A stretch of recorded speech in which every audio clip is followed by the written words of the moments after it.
श्री राधे राधे। भक्तों,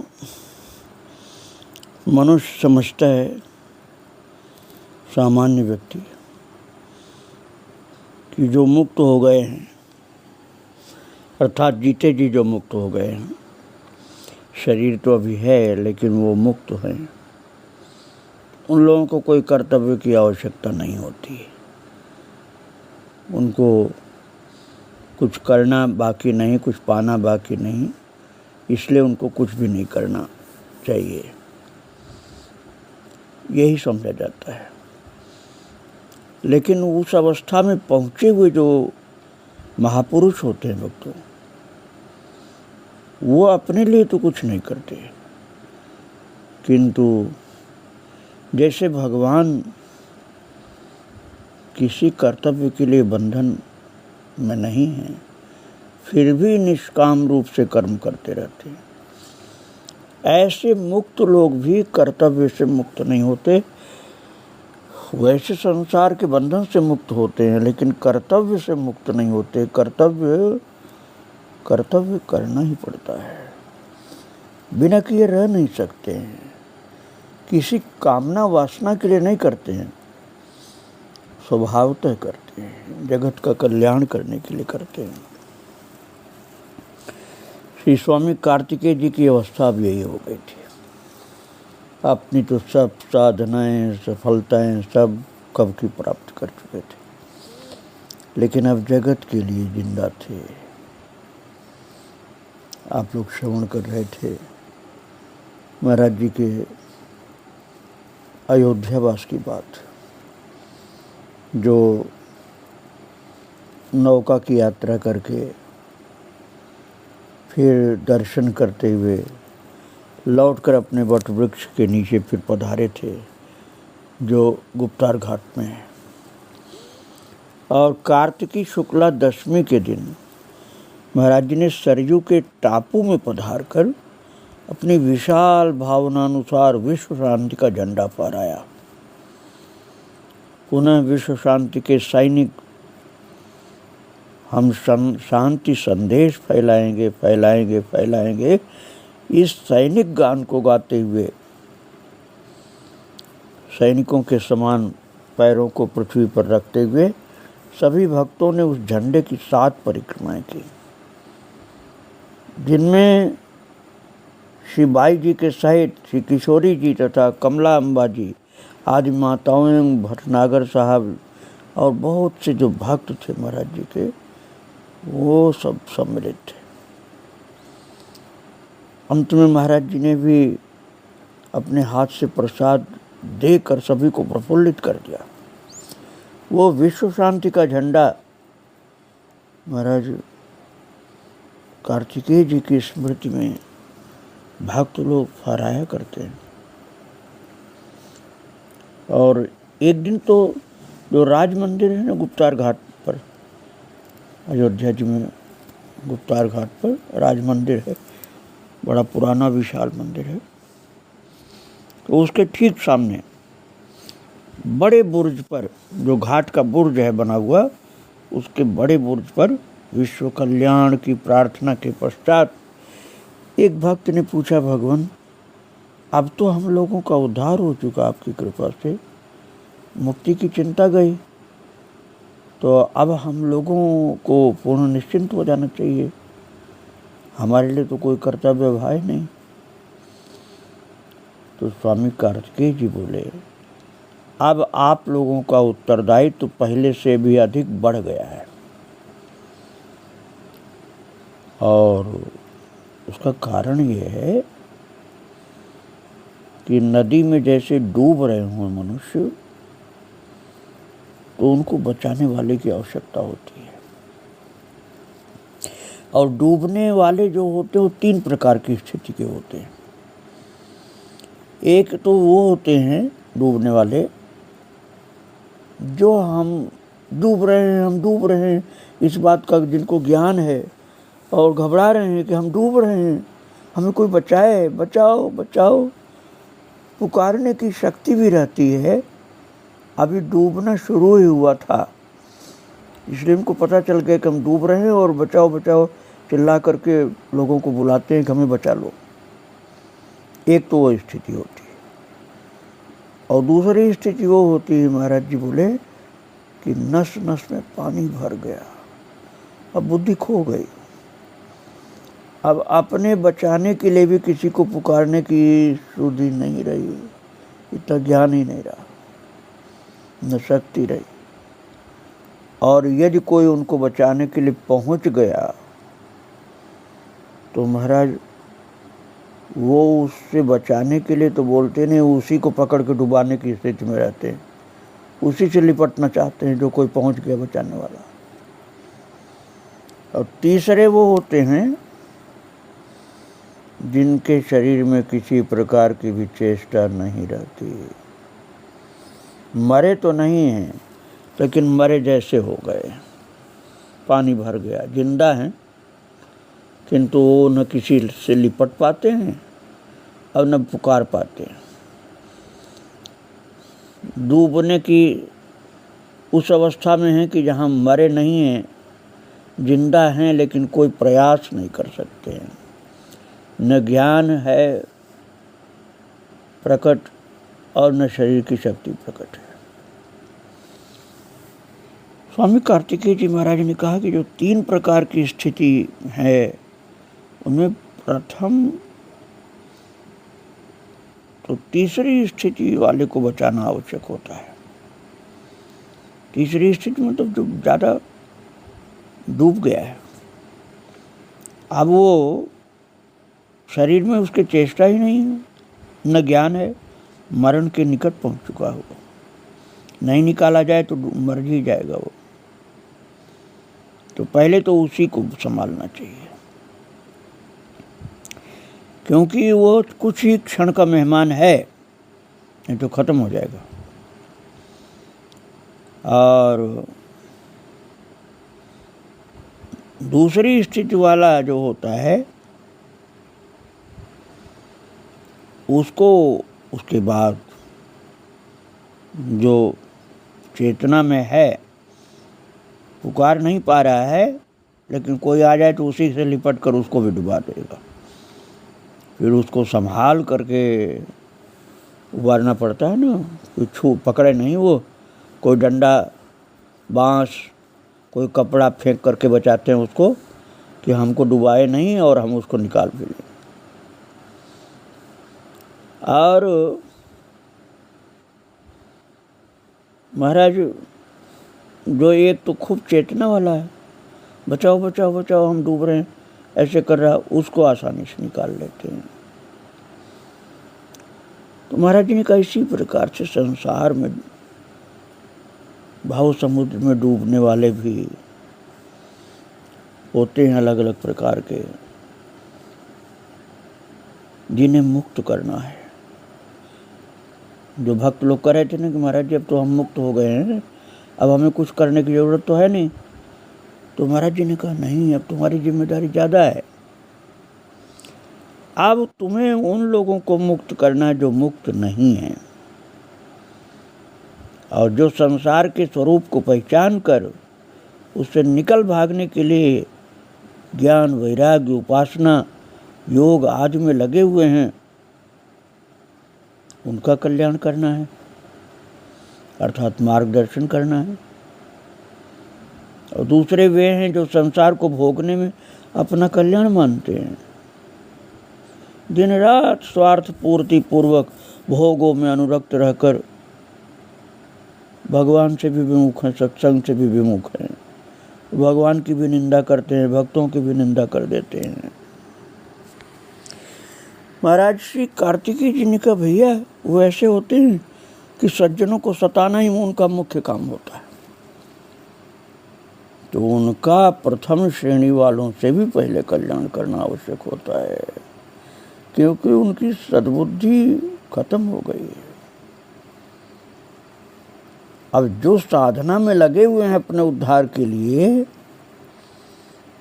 उनको तो तुम बाद में संभालो।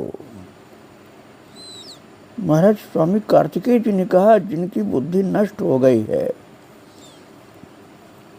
उनको ज्ञान ही नहीं है, उनको होश ही नहीं है अपना कि हम कहाँ भ्रष्ट पतित हो चुके हैं और भी संसार के बंधन में फंस करके भक्तों संतों की निंदा करते रहते हैं। उनके कल्याण के लिए हमको अपमान सहना पड़ सकता है, लेकिन हमको उनका कल्याण करना पड़ेगा। और एक वो होते हैं जो संसार में इस प्रकार से डूब चुके हैं, जिन्हें अब सुध ही नहीं है कि मेरा कल्याण किसमें है। तो कल्याण अकल्याण का स्वरूप समझ आने पर भी नहीं समझते। उनका कल्याण भी करना है, ज़्यादा पहले ज़रूरत तो उन्हीं की है। महाराज जी ने जो उपदेश किया ना कि एक तो ऐसे हैं जो डूब रहे हैं और चिल्ला रहे हैं कि बचाओ बचाओ, दूसरे वो हैं जो बचाने की बात तो नहीं बोल पा रहे, कोई जाए तो उनको भी डुबाने को तैयार, और तीसरा वो जो अब तो लगता है कि मर ही जाएंगे, अब सांस समाप्त होने वाली है, बिल्कुल निश्चेष्ट हो चुके हैं। ऐसे ही संसार में 3 प्रकार के व्यक्ति होते हैं। एक तो वह हैं जो साधना भजन पूजन कर रहे हैं और संसार से मुक्त नहीं हैं, लेकिन लगे हुए हैं साधन में। और दूसरे वह हैं जो साधन भजन वालों की निंदा बुराई करते रहते हैं। और तीसरे वह हैं जो ऐसे डूब चुके हैं संसार सागर में, उन्हें पता ही नहीं कि कल्याण किसमें है, और समझाने पर समझते भी नहीं। तो स्वामी कार्तिकेय जी ने कहा, जिनकी ऐसी खराब स्थिति है कि उनको पता ही नहीं कि करना क्या चाहिए हमें, और संसार में हम डूबे हुए ये भी नहीं पता, और कल्याण किस में ये भी नहीं पता, और कल्याण की बात समझाई जाए तो समझ में नहीं आती है। महाराज जी ने कहा पहले उनको बचाना है। दूसरे वो हैं जिनको संतों भक्तों को सताने की दुर्बुद्धि व्याप्त है, और बाद में उनको संभालना है जो भक्ति में लगे हुए हैं, क्योंकि उनको ज्ञान है। उनको बचाना सबसे जल्दी नहीं है, उनको तो बाद में भी हम संभाल सकते हैं, क्योंकि उनको सही पता है कि हमें क्या करना है। महाराज जी इस प्रकार का मार्मिक उपदेश दे करके बोले, भैया अब आप मुक्त हो गए तो इसका मतलब ये नहीं कि आपको कुछ करना ही नहीं, अब आपकी जिम्मेदारी ज़्यादा है। भगवान ने इसीलिए शरीर आपको दिया है कि जो डूबे हुए हैं उनको निकालो, जो डूबना चाहते हैं उनको निकालो, और जो अच्छे साधक हैं थोड़ा सा भटक जाते हैं उनको भी निकालना है। कार्तिक पूर्णिमा के पश्चात श्री कमला अम्बा जी ने किशोरी जी तथा महाराज जी के सामने गोपाल सहस्त्र नाम के 1008 पाठ करवाने की इच्छा प्रकट की। तो महाराज जी और किशोरी जी ने उनको बड़ा भाव भरा प्रसन्नता के साथ बहुत सुंदर अनुमोदन किया। हाँ, बहुत अच्छा है, करो ये काम, जरूर करो। और उस अनुष्ठान के लिए अगहन कृष्णा पंचमी से 9वीं तक का समय निश्चित कर दिया। और महाराज जी के जो भक्त लोग थे, अधिकारी लोग, बड़े बड़े अधिकारी लोग, वो भी खुश हो करके गुरुदेव भगवान की सेवा का मौका मिल रहा है, इसलिए प्रसन्नता पूर्वक सेवा में लगने के लिए तैयार हो गए। और चतुर्थी के दिन वट के पूरे जगह को, अगल बगल की खूब जगह थी, पूरा गोबर से लीपा गया और दैनिक कार्यक्रम भी निश्चित हो गया। पंचमी के दिन प्रातःकाल बहुरंगी झंडियाँ कागज की बना बना करके लगाई गई, परम दिव्यता प्रकट हो गई, सुगंध आदि की व्यवस्था हुई, कंबल बिछाए गए, और किशोरी जी की अध्यक्षता में 10 संत भक्तों को पाठ में बिठाया गया, अच्छे अच्छे भक्तों को पाठ में बिठाया गया। और भक्तों, महाराज जी ने नियम बना दिया था कि पाठ प्रारंभ हो जाने पर कोई भी बाहरी व्यक्ति वट के नीचे प्रवेश नहीं कर सकता और न पाठकों को पाठ छोड़कर बीच में उठना होगा। ये गड़बड़ी बहुत असावधान लोग कर देते हैं कि बीच बीच में उठ करके पाठ छोड़ करके इधर उधर घूमना टहलना और लघु शंका आदि के बहाने से इधर उधर घूमना मस्ती करना ये करने चालू कर देते हैं।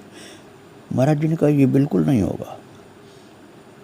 जो पाठ में है वो बीच में पाठ छोड़कर उठेगा नहीं और अपने शरीर को उसी प्रकार साध करके बैठो कि बीच में उठना न पड़े और न बाहर का व्यक्ति कोई वट वृक्ष के नीचे आने पाएगा। और बैठने से पहले अपनी रुचि और स्वास्थ्य की अनुकूलता के अनुसार दूध या फल ले सकते हो। बीच में उठने की आवश्यकता नहीं है, पहले ले लो जो कुछ लेना है। और दूध तथा फल लेने की जो महाराज जी ने छूट दी थी कि पहले ले सकते हो, बीच में कुछ लेने के लिए नहीं उठोगे, उसमें माताओं को, सेवकों को, भक्तों को महाराज जी ने सेवा में लगा दिया और पाठ करने वालों को सावधान कर रखा कि बहुत निष्ठापूर्वक पाठ करना, बीच में उठने की बात सोचनी भी नहीं। और कोई भी आवश्यकता पड़ने पर एक अंबाजी भक्त को कह दिया कि केवल वही आ सकती हैं, बीच में और कोई नहीं जाएगा। किशोरी जी भी उनकी प्रसन्नता के लिए सबके समक्ष पाठ में सम्मिलित हो जाती थी कि जिससे सबको उत्साह हो जाए, प्रेम से सब लोग कर सके पाठ। महाराज जी देख रेख करते थे। और तीसरे दिन पाठकों को दुग्ध फल दिला करके अंबाजी पाठ में बैठ गई। तो इतने में उनकी कोठी का एक चपरासी आया और उसने महाराज जी से पूछा, मेम साहब कहाँ हैं? तो उनसे कुछ बात पूछनी। तो महाराज जी ने लता जी को ही बुलाने के लिए भेजा और वो उनके पास जाकर पुकारा। अब ये नौकर तो मेम साहब कहता था, लेकिन ये लता जी तो संत थे, तो इन लोगों ने नाम रखा था अंबाजी का महतारी। तो बोले महतारी, फिर भी नहीं बोले। तो आश्चर्यचकित होकर बैठ गए और मुख की ओर देखा और आंखें खुली थी, परंतु पलकें नहीं गिर रही थी उनकी और न पुस्तक का पृष्ठ बदला जा रहा था। तो ये देख करके लता जी ने महाराज जी से जाकर कहा, भगवान, महतारी न जाने किस श्लोक में है। उनके दोनों हाथ में पुस्तक तो खुली रखी, परंतु न तो पाठ आगे बढ़ रहा है, न नेत्रों की पलकें ही गिर रही हैं। और हमने बुलाया भी कई बार, लेकिन वो उनको तो जैसे सुनाई नहीं पड़ रहा।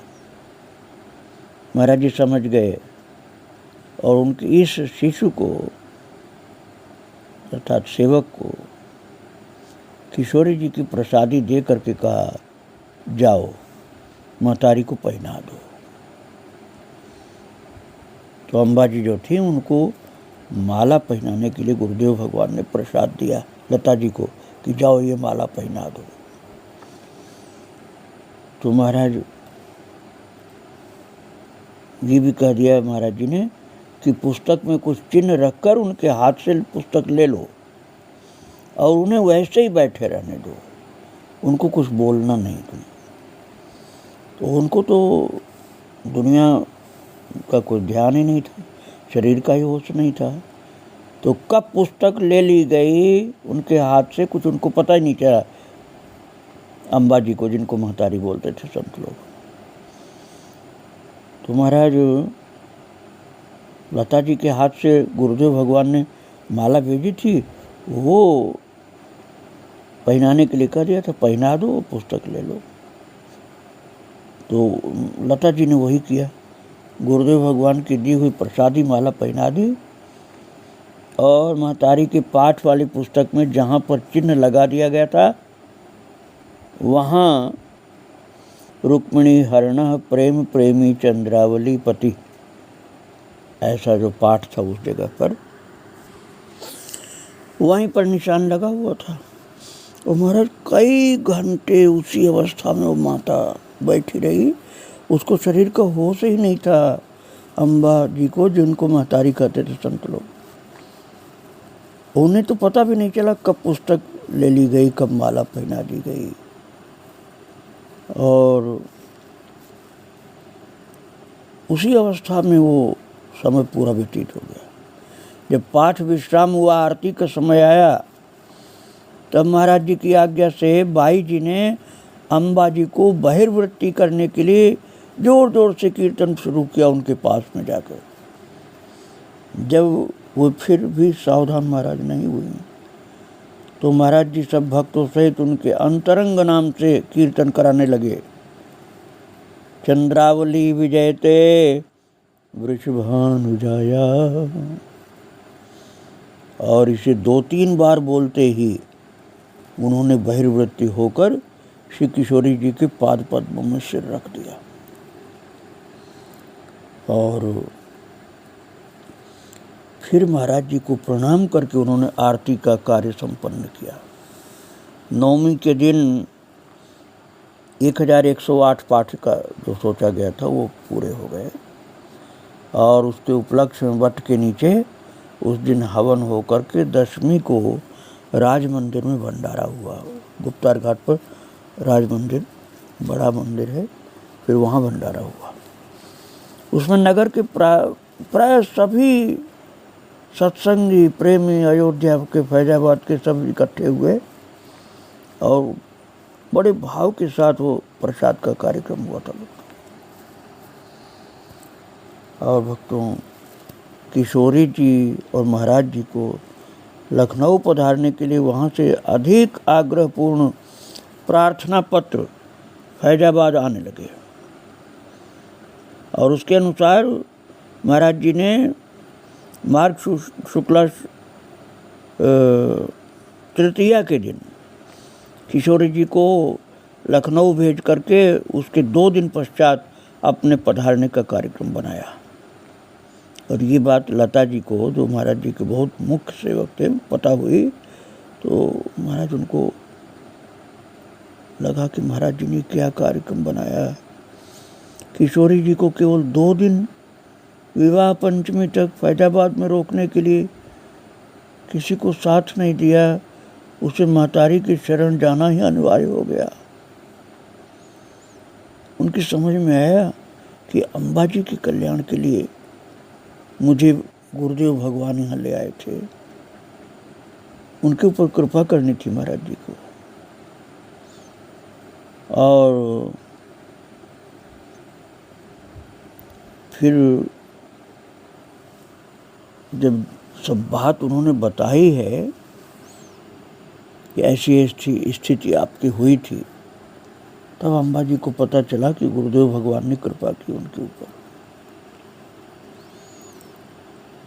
और भक्तों, महाराज जी सभी के ऊपर कृपा की वृष्टि करते थे। महाराज जी का कहना था कि आप लोगों को भगवत धाम की प्राप्ति होनी ही है, लेकिन जब तक शरीर है तब तक तो सेवा में लगे रहो। इसी कार्य के लिए शरीर मिला है। और महाराज जी प्रसाद पा रहे थे। शिवाई जी सहित किशोरी जी बड़े भाव से प्रसाद रख रही थी महाराज जी के सम्मुख। उसी समय महतारी जो थी अकस्मात वटवृक्ष के नीचे पहुंच गई और उस समय संयोगवश लता जी वहाँ खड़े थे। माँ के पूछने पर किशोरी जी और महाराज जी का पता बताया गया। तब महाराज जी ने बताया कि देखो, मेरे जीवन का अपना कोई कार्य तो बाकी नहीं है। मुझे तो भगवान की इच्छा अनुसार कभी अयोध्या जाना होता है, कभी लखनऊ जाना पड़ता है, कभी और कहीं, जहाँ जहाँ प्रभु की इच्छा होती मैं जाता रहता हूँ। और जब तक प्रभु की इच्छा है तब तक ये सब कार्य करता रहूँगा। तो महाराज जी लखनऊ के भक्तों के लिए गए थे लखनऊ, और वहाँ वही जो उनकी जगह थी जहाँ पर सिकंदर बाग में पहले कार्यक्रम हुए थे बड़े बड़े, वहाँ पर पहुँचे और माता किशोरी जी तिलोई हाउस पधारी, जहाँ पहले रुकी थी, राजमाता के आवास, उनकी कोठी में। अब भक्तों, कितने महान भक्त लोग रहे होंगे कि महाराज जी को अयोध्या में गुप्तार घाट पर, जहाँ की उनकी मुख्य जगह थी वटवृक्ष, वहाँ से जाना पड़ता था भक्तों के भाव को देखकर अथवा प्रभु की इच्छा समझकर। वो जहाँ प्रेमी भक्त होते हैं या जहाँ पर प्रभु की इच्छा होती है, संत लोग वहाँ पधारते हैं। महाराज जी के चरित्रों को आगे मैं फिर सुनाऊंगा। अभी हम महाराज जी को सिकंदर बाग में लखनऊ में, जहाँ भक्त लोग एकत्रित होकर उनके चरणों का दर्शन कर रहे हैं, उनके मधुर प्रेम भरे उपदेश श्रवण कर रहे हैं, नाम कीर्तन हो रहा है, सत्संग हो रहा है, वहीं उनको प्रणाम करके आज विराम दे रहा हूँ। आगे उनके चरित्र को फिर आप श्रवण करेंगे। श्री राधे राधे, जय श्री राधे।